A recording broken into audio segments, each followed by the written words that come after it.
Hai guys, jumpa lagi dengan saya Erni Prayasi Utami di channel 5 dalam acara Kupas Tuntas Sampai Undas.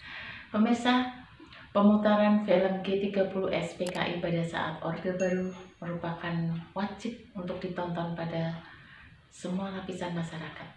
Nah, hari ini kita akan membicarakan soal pemutaran film tersebut. Halo Mas Arno, apa kabar? Alhamdulillah, baik-baik Mbak. Iya, Mas Arno, ini kan sudah bulan September nih ya. Biasanya pada era Orde Baru dulu, saya pada saat itu masih sekolah, kayaknya wajib ya untuk menonton film G30 SPKI. Iya. Nah, menurut Mas Arno, film tersebut merupakan film sejarah atau film apa nih Mas? Film rekayasa untuk propaganda politik atau apa nih menurut Mas Karno? Sehingga sampai ada kewajiban untuk menonton. Jadi gini Mbak, kalau Mbak Edi menanyakan apakah itu film sejarah, saya akan mengajukan sebuah pertanyaan juga ya. Apakah ada sejarah di sekolah? Buku sejarah di sekolah yang isinya seperti film itu? Pertanyaan saya, ada nggak? Pernah nggak waktu buku sejarah dengan sekolah ada buku sejarah yang isinya seperti film itu? Sepertinya enggak ada Mas. Nggak ada ya. Sejarah pada saat itu ketika saya sekolah itu kan ada sejarah Diponegoro, Cokroaminoto, seperti itu kan. Ya, filmnya juga ada kan ya. Jadi gini, kalau pertanyaannya apakah G30 SPKI itu film sejarah, bahwa yang dimaksud dengan film sejarah itu adalah sebelum difilmkan itu ada sejarahnya. Sejarah itu sudah ditulis gitu. Sudah dibukukan gitu ya? Dan diajarkan di sekolah. Itu sejarah. Misalnya Diponegoro, Imam Bonjol, Cut Nyak-Dien, R.A. Kartini, H.O.S. Cokroaminoto, itu sudah ada bukunya, gitu. Ada buku sejarahnya, baru difilmkan gitu. Karena apa? Yang namanya sejarah itu kan harus diselidiki oleh sejarawan dulu ya. Apakah betul bahwa peristiwa yang terjadi pada waktu itu seperti pada buku itu ada sejarawan yang melakukan penelitian terhadap sejarah itu. Kalau sejarawan itu belum melakukan penelitian terhadap sejarah itu belum bisa dikatakan sejarah. Ya, nah pada saat setelah Orde Baru itu ada peristiwa pada tahun 98 itu ya, reformasi. Nah, setelah itu Habibie mengkaji ulang untuk pemutaran film ini. Dan presiden yang berikutnya, Gus Dur juga menginstruksikan seperti itu. Iya. Jadi gimana ini Mas? Jadi gini, karena belum ada penelitian sejarah oleh para sejarawan yang independen, misalnya dari LIPI seperti Asmi, Marwan Adam, J.J. Rizal, dan lain-lain yang independen, maksud saya, sejarawan yang independen. Itu kan belum melakukan penelitian terhadap film G30 SPKI itu, sehingga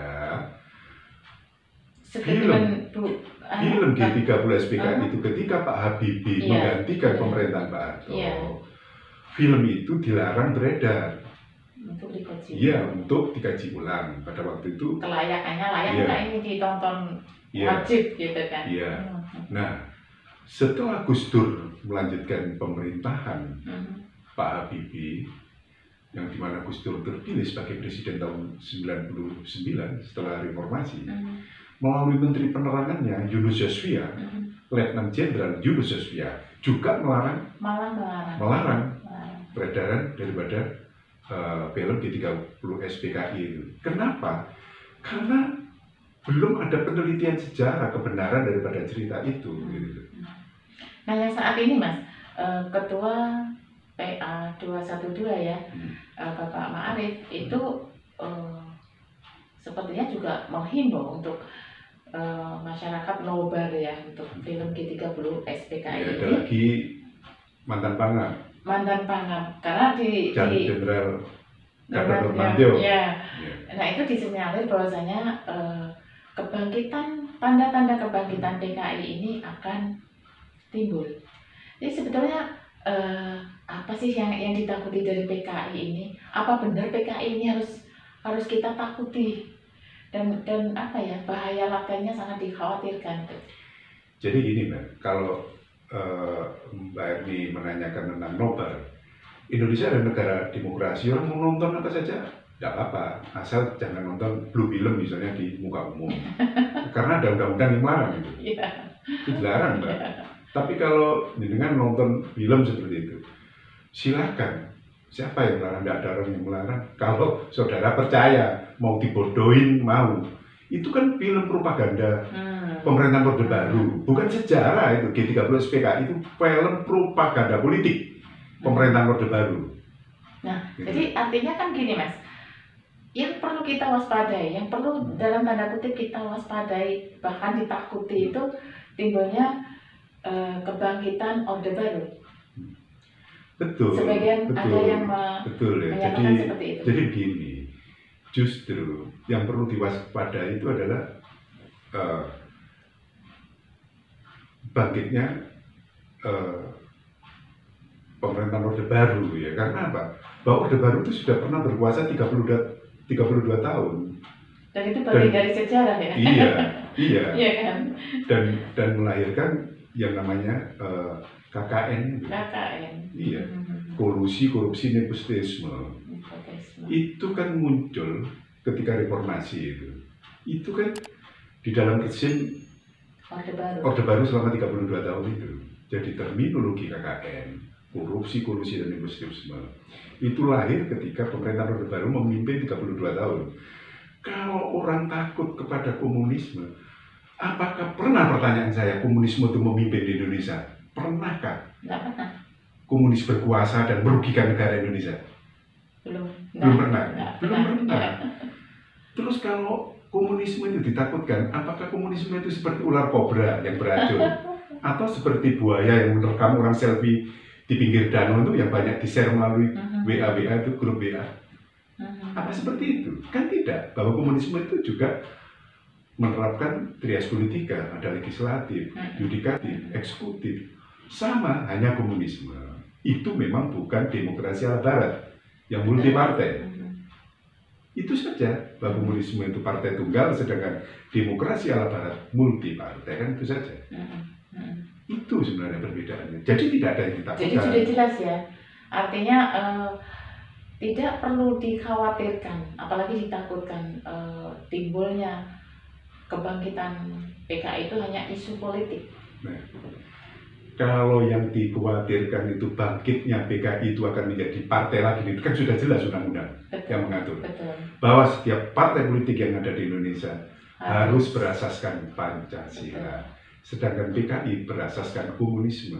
Jadi tidak mungkin kecuali undang-undangnya itu dirubah kan begitu. Jadi berita-berita yang membodohi masyarakat, saya kira sudah saatnya lah itu. Untuk diluruskan. Kita hentikan supaya negara Indonesia ini maju, gitu aja. Iya, ini kalau saya sebagai insan peneliti. Ini memang pencerahan Mas untuk semua lapisan masyarakat supaya istilahnya melek sejarah ya. Betul. Jadi apa yang bengkok itu kita luruskan. Iya. Oke, terima kasih Mas Karno. Oke, sama-sama. Terima kasih. Pemirsa, itulah perbedaan antara bahaya laten komunis dan bahaya laten Orde Baru. Jadi sudah saatnya kita bangsa Indonesia untuk move on, untuk mencapai kemerdekaan, mengisi kemerdekaan dengan sebaik-baiknya. Oke, tetap share, like, comment, and subscribe. Sampai jumpa. Assalamualaikum.